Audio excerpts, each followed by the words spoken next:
En Perú había un presidente, así empieza esta historia. Había un presidente elegido por el pueblo. Así es. El Perú se las arregló para, en espacio de 7 días, desde mi última participación en el maravilloso mundo de Vortex a la fecha, en tener 3 presidentes y, por sobre todas las cosas, en un periodo de 12 horas entre el domingo y el lunes. Si vos preguntabas quién era el presidente del Perú, la respuesta era nadie.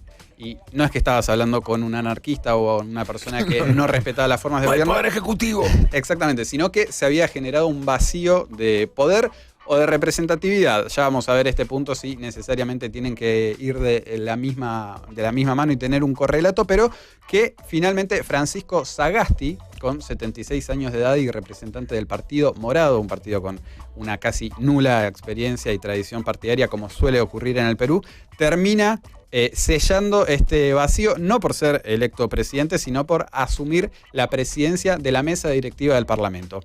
Algo para decirlo más en términos que nos suenen a nosotros, y como lo veníamos hablando en el caso argentino, Perú, que tiene un Congreso unicameral, es precisamente Sagasti la persona que asume el legislativo. No hay Senado de Diputados, hay un solo Congreso con una sola Cámara. Exactamente. Okay. Asume él la presidencia y a partir de la erosión que hubo de toda la cúpula presidencial, en el Perú tiene un presidente y 2 vicepresidentes, vicepresidente primero, vicepresidente Boca segundo. También. Exactamente, esperemos, pero bien, más sólido me parece que en el caso del Perú que... Sí, por suerte está rico. En espacio de 3 años y medio se fueron absolutamente todos claro. Estos, y por sobre todas las cosas, me parece el punto más importante para pensar en el caso peruano, que es la cúspide de una pirámide corrosiva de corrupción, de cortoplacismo, de oportunismo, pero que obviamente está presente en todas las divisiones administrativas y políticas del país.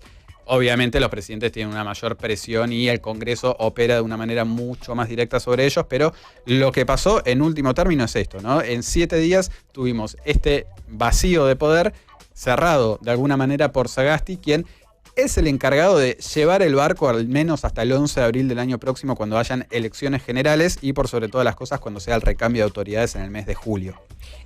Cuando haya elecciones, ¿hay candidatos fuertes que tengan algún tipo de aspiración o está toda a la deriva? El Perú es un barajar y dar de nuevo constantemente en todas... Desde Fujimori, de García, Alan García, desde... Exactamente. El fujimorismo se presentaba hasta hace 1 año y medio más o menos como la única, vamos a decir, tradición político-ideológica que estaba presente con los 2 hijos de Alberto Fujimori, Keiko y Kenji. De BTS. De Dragon Ball, para mí. En Perú le iban a votar porque era más BTS. Ya Dragon Ball es para gente más grande. Claro. Hay varios memes al respecto. Acá estos son los hijos de Fujimori. Y que como buenos hermanos se pelearon hace 1 año y medio. Con eso perdieron lo que era la mayoría legislativa que tenían. Siempre Keiko Fujimori en las 2 elecciones que perdió en balotage para ser presidenta del Perú y por menos de 60.000 votos. Ahí se nota bien presente lo que es la partizón del Perú con el fujimorismo como detonante. Fujimori fue la consecuencia de uno de los países con mayor inmigración japonesa del mundo. En donde entró en el recambio de los 90. Fujimori entra en el año 1990, exactamente después de ganarle a Mario Vargas Llosa las elecciones presidenciales. Uno que lo tiene más a Vargas Llosa como escritor, pero inicialmente había tenido un escritor de centro derecha, ¿no? De centro derecha, con posicionamientos políticos muy contundentes. Y, como decías vos, la presencia del cupo japonés a partir de la restauración Meiji, allá sobre 1860, es que... Esto es algo bastante curioso, ¿no? Pero Japón dice que no se puede hacer cargo de la población que tiene y empieza a buscar acuerdos de dónde puede, me imagino, no de manera tampoco muy conversada, pero empezar a reubicar a parte de sus ciudadanos en todo el mundo. Y Perú tiene una afluencia muy marcada de japoneses. Porque le da prioridad y ventajas a los que están en la costa del Pacífico, por eso Perú recibe tanto. Exactamente, eso es un punto importante. La costa del Pacífico, básicamente lo podemos pensar Perú en 3 grandes estructuras: la costa, la sierra y la Amazonia o la selva. En esa costa está básicamente más del 50% del producto, obviamente está el departamento de Lima y está toda la concentración que suele ocurrir en varios países. Quizás nos pasa también en Argentina desde la capital federal, que uno tiende a tener la idea de un peruano como una persona cerca de tez más morena y con un arraigo mucho más tradicional, claro. Y en realidad cuando te encontrás, no sé si tuvieron la posibilidad de ir a Lima, por ejemplo. No, sé mucho de Perú por varias razones. He estado mucho en Perú, mucho. Les conté, he estado de gira meses con una banda. Y ahí viste un poco... Y iba mucho a la provincia, fui por las rutas, comía... Sí, era alguien del lugar. Entonces, y decía, es re loco porque hasta el 80, fines del 80 y comienzo de los 90 tienen a Sendero Luminoso, tienen problemas de izquierdas violentas. Y todo, Fujimori viene a ser como la solución a todo. En medio del Carlos, ¿no? Para nosotros de alguna manera, sí. Después, obviamente, es un... Cuando termina tomando se vuelve corrupto, Exacto. se tiene que volver a Japón. En el año... Lo siguió siendo, entonces. En realidad, claro, él asume con esto, con el Sendero Luminoso y el grupo revolucionario Tupac Amaru como dos espacios. Hay muchísimas películas, los invito a verlas en todas las plataformas, muy pero muy ilustrativas de todo ese proceso. Finalmente en el año 92 termina cerrando el Parlamento, lo que se lo conoce como el autogolpe, y a partir de ahí toda esa injerencia que habían tenido las Fuerzas Armadas y el Departamento de Defensa y sobre todo el Servicio de Inteligencia Nacional Para reprimir se comienza a ser extensivo en todo el territorio y termina con un presidente que, entre otras cosas, mandó a ligar las trompas a más de 200.000 mujeres y a hacer más de 18.000 vasectomías. Bien. Como para que no siguiera creciendo la población que él consideraba que Buena no tenía decisión. que ¿Qué hay? crecer. Pobreza, ok. ¿Dónde nacen? ¿Quiénes son los que más tienen? ¿Los pobres tienen más hijos? Esterilícenlos. Sí. No hagan ninguna campaña de profilaxis. Vamos a lo profundo. Así loco. fue todo. Porque no aprenden. Qué locura. Sí, y eso es un poco, digo, ¿qué es lo que termina igual? Detonando el gobierno de Solución Fujimori. estúpida, ¿no? Y ni siquiera son esos delitos de lesa humanidad lo que lo condenan. Por 25 años todavía se encuentra preso, pero lo que termina detonando el gobierno de Fujimori no es eso, sino un hecho de corrupción. Entonces ahí tenés un poco una de las variables que están más presentes y que en cualquier momento de la historia reciente del Perú, la corrupción, el cortoplacismo, el oportunismo serían todas variables que dan cuenta de este proceso y que tienen ese indicador. Del año 85 a la fecha, todos los presidentes, Alan García se terminó suicidando el año pasado, pero tenía más causa que claro. estaba hasta las manos. En buena medida se termina pegando un tiro por eso. Pero después tenés todos los presidentes que están o presos o a punto de ser presos. Y Martín Vizcarra, que fue destituido hace 2 semanas, es el que mejor está de papeles, que solamente está acusado de haber recibido 300.000. $630.000 a partir del otorgamiento de 2 contratos de obra pública. Todos son de obra pública. En toda Latinoamérica son curros con la obra pública. Y Perú en específico, después de Comprobados. Brasil. Después de Brasil es el país más afectado por todo el caso Odebrecht. Odebrecht. Y el Lavallato, sí. Dani, en el caso de Martín Vizcarra, Mirá cómo que juega. fue lo que Bueno. terminó detonando toda esta situación ahora, por lo menos en el último tiempo, la forma en la que lo terminaron sacando, ¿fue legal pero ilegítima? ¿Fue ilegal? Son los límites, ¿no? Es algo legítimo porque es lo permitido por la Constitución, pero que obviamente lo que te da cuenta es de un Congreso que está bastante poco preocupado por desarrollar políticas públicas de largo alcance y sí de generar estas tensiones o cortocircuitos en el legislativo o en el ejecutivo según su momento y sus intereses. Igual Sí. la derecha aprendió, ¿no? En la región. Dicen, ok, los milicos no son bien vistos. Ya vimos que Es esto por no ahí. nace, nos va un poco de las Claro. manos. Vamos por las instituciones. Claro, vamos a hacerlo más institucional esto. Que no parezca, es un golpe. No es un golpe. Si en el Congreso sigue abierto, vamos, che. Lo transmitimos, todas las votaciones, vamos Cantalo, uno por votamos. uno. Sí. Es corto, decimos que en abril lo vamos a hacer, a lo mejor seguimos hasta diciembre, bueno, no importa. Buscamos un par de Pero está influencers para que nos pasando por ahí, ayuden. ¿no? Está pasando eso. El caso de Vizcarra, 53 días antes lo habían intentado destituir por otra causa, porque una que también es bastante conocida para nosotros, que son audios filtrados en los cuales él había contratado un cantante para que estuviera en un acto de gobierno. Claro, y le Fito querían Páez. buscar por cualquier cosa, ¿no? por cualquier cosa. Y Viste siempre Fito Páez. imagínate, aparte, 53 días después de que tengas que ir a otro juicio político. Es ingobernable y por sobre todas las cosas, a partir de la falta de tradición partidaria y política, Vizcarra no tenía partido, es decir, él había Claro, ese es el asumido otro. dentro del gobierno de Pedro Pablo Kuczynski, PPK, que con esas siglas hizo Peruanos por el Cambio. Muy bueno. Sí, bien. Cambio con K. Sí, no importa. Cambio con K, Como pero, Colina. Detalle. ¿Entendés, no? pero exactamente. Y una vez que Kuczynski renuncia, de una peluquería, no puedo evitar el chiste, discúlpeme. Disculpe, que no, renuncia, no. no, si lo vieras a No, PPK te da para todo menos para una peluquería.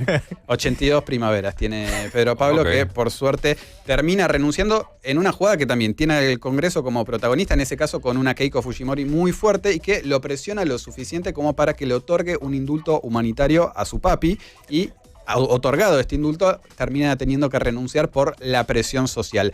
Es ahí cuando asume Martín Vizcarra destituido.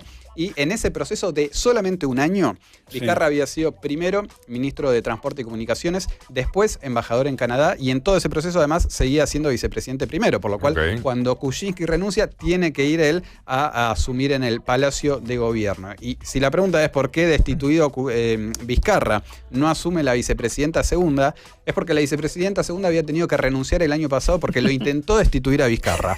No sé si más o menos vamos entendiendo. Qué linda Y salsa. llega el señor Merino.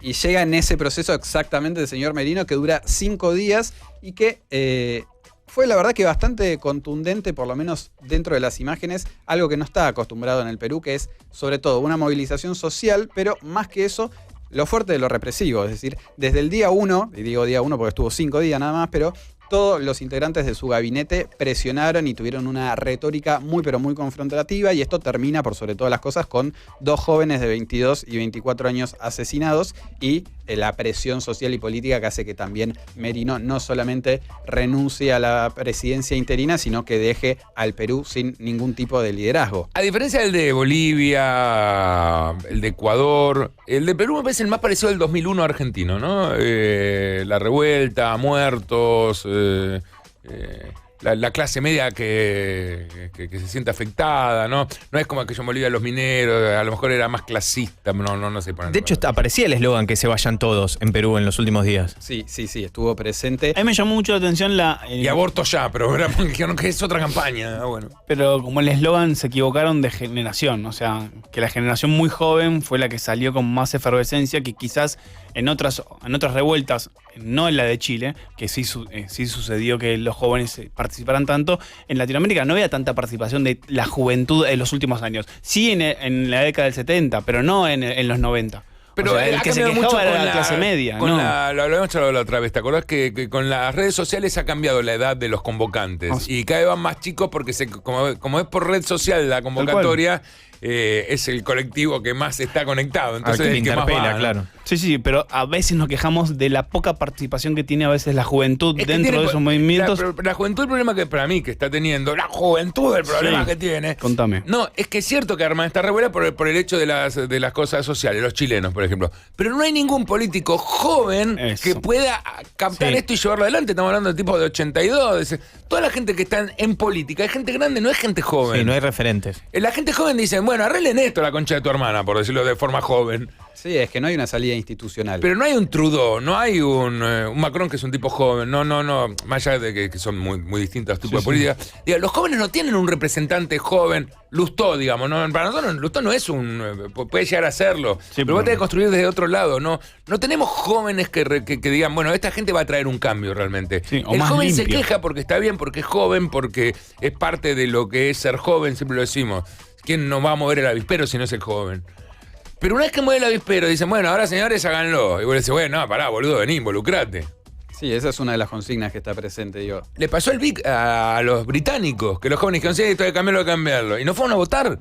Sí, que estaba ese festival de música ese fin de semana cuando se votaba el Brexit, que lo plantearon como un... Entonces, el joven está bueno para mover, para tener presencia y ponerle picante, todo eso.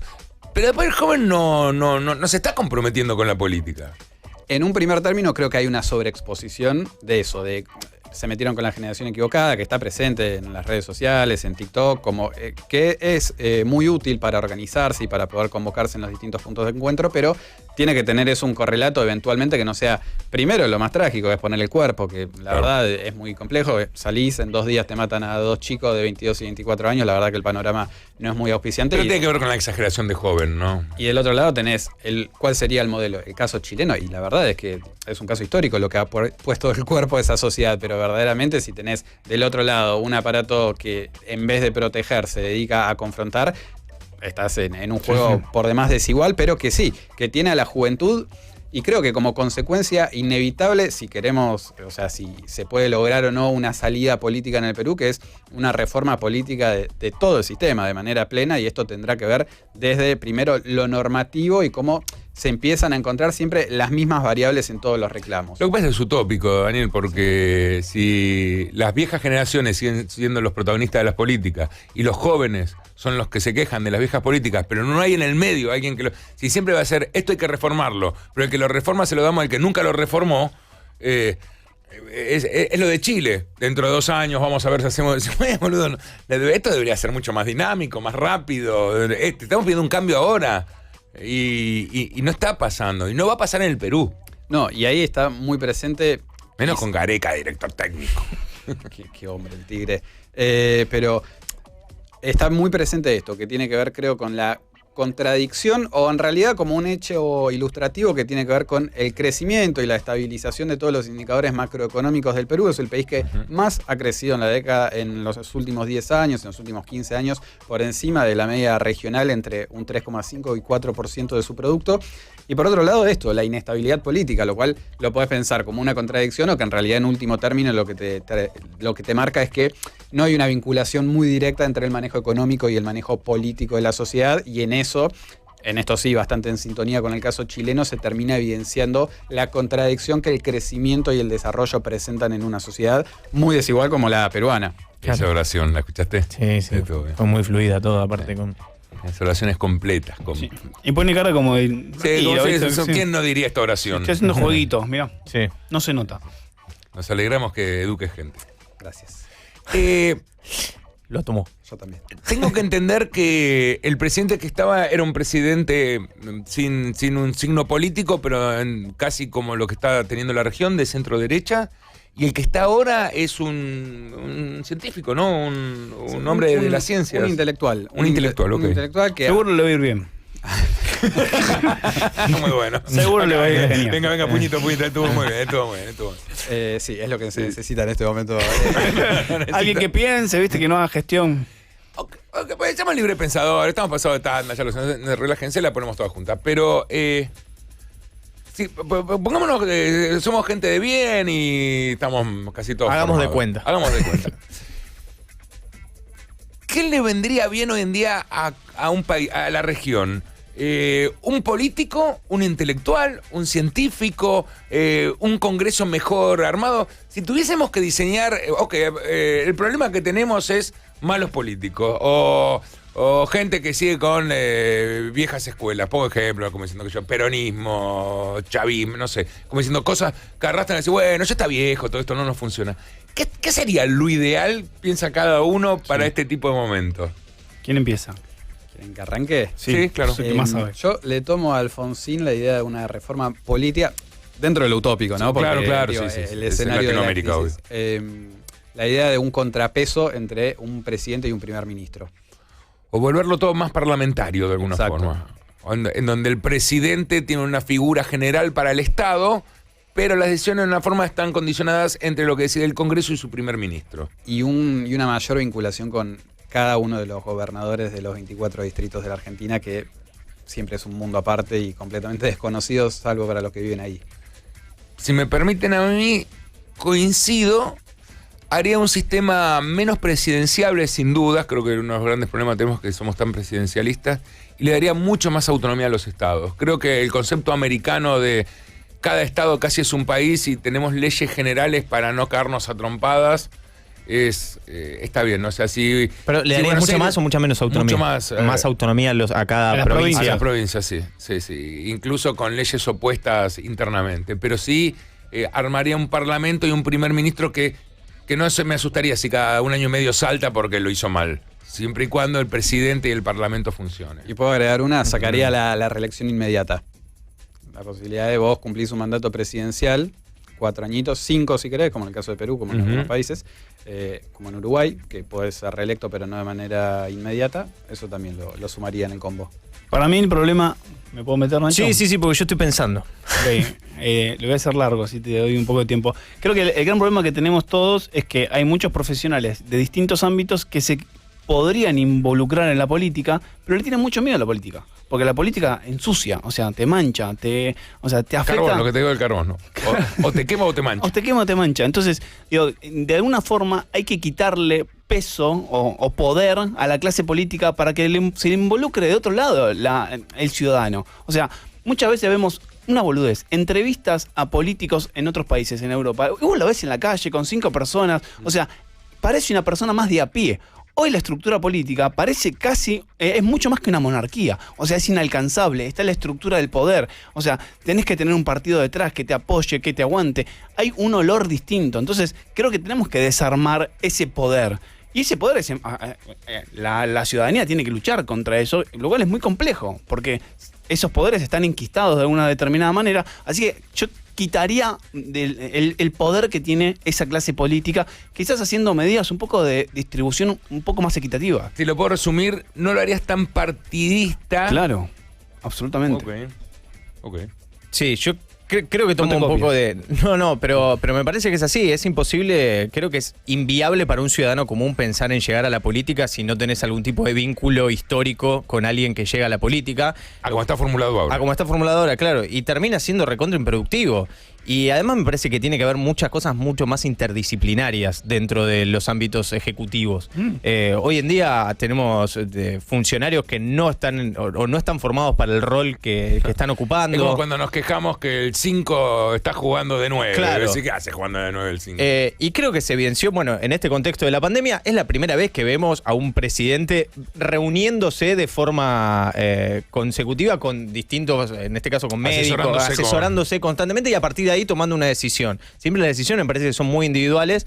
Eso como para aportar a esto que me parece que también la cuestión de algo que sea menos presidencialista pero esas cuestiones mucho más técnicas, parlamentario. esas cuestiones técnicas tienen que quedar dentro de lo técnico. O sea, Sí, si vos por eso involucrás, voy a decir un ejemplo real. Si vos involucrás, si te mide bien un ministro de X Salud. cosa, de salud, por ejemplo. Ibas ahí, no lo quisiste decir. Sí, iba ahí, pero no lo está buenísimo porque habla bien de un ministro, pero está mal porque termina rompiéndose con, o sea, termina vendiendo. Dicen, el ministro de Salud debería ser el alcalde de la Ciudad de Buenos Aires. Vos decís, no, es un buen ministro de Salud. Claro, o sea, Sí.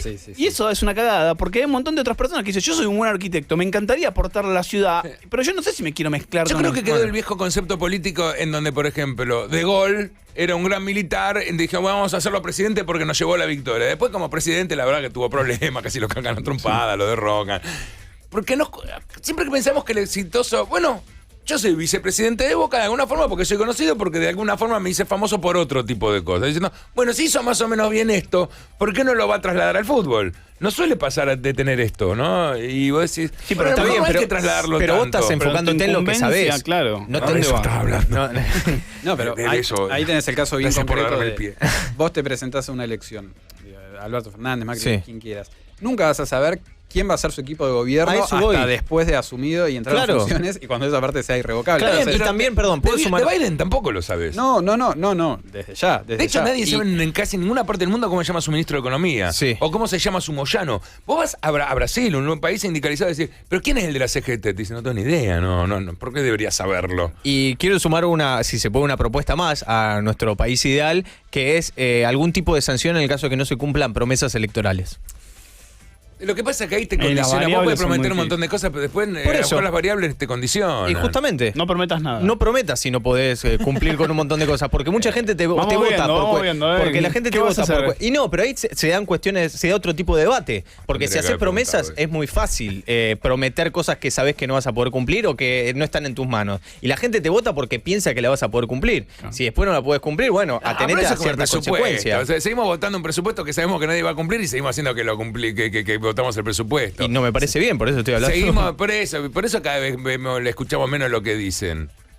Bueno, por eso ya no, antes, ¿te acordás? Se venía el librito con la propuesta electoral. ¿Te acordás que estos son los claro. 40 puntos indeclinables de nuestro... Bueno, y eso y se dejó de votar, por eso se dejó de votar con argumentos, se vota con pasión. Es que exactamente, digo, pero por un lado tenés esto de se dejan de respetar todas las propuestas en el caso de que existan, y así todo después también tenés una ratificación, no sé si es partidaria, social o política, pero no es que después se queman todas las naves ese político y dice, bueno, la verdad estuve 4 años de gobierno, no hice nada de todo lo que prometí, hasta incluso actué de manera antagónica, y después vas, te votan y te dicen el gobierno. ¿Qué vas a hacer? O sea, es como que ahí tenés los límites de la democracia. Claro, también, o sí, sea. bueno, a mí me parece loquísimo que ¿Un rey? que ¿Pensaron en un se haya- que se haya votado un presidente y después conoces quién es su gabinete. O sea, de último, mostrame quién es tu gabinete, no prometas nada y ya sabés quién es o qué hicieron los que te van a acompañar. Podríamos tener también más elecciones intermedias, elegir tu comisario, tu juez. A lo mejor ahí le sacaríamos decisiones al Poder Ejecutivo que lo hace tan poderoso. Bueno, sí, la justicia es otro tema. La justicia la elegimos nosotros. Acá, sacate ese problema de encima. Tu problema es la Corte Suprema. Después lo de abajo lo solucionamos entre nosotros. ¿Qué más? El Congreso. Ok, veamos cómo armamos. No más listas sábanas, empecemos a ver de uno por uno. Tenemos la tecnología para hacerlo. Ok, perfecto. El presidente está bien, bueno, en la genérica. Después en cada gobierno puede hacerlo su. Creo que Creo que un Canadá me cuadra. ¿No? Con varias ciudades primer grandes. ministro, grandes ciudades grandes independientes, varias cosas interesantes.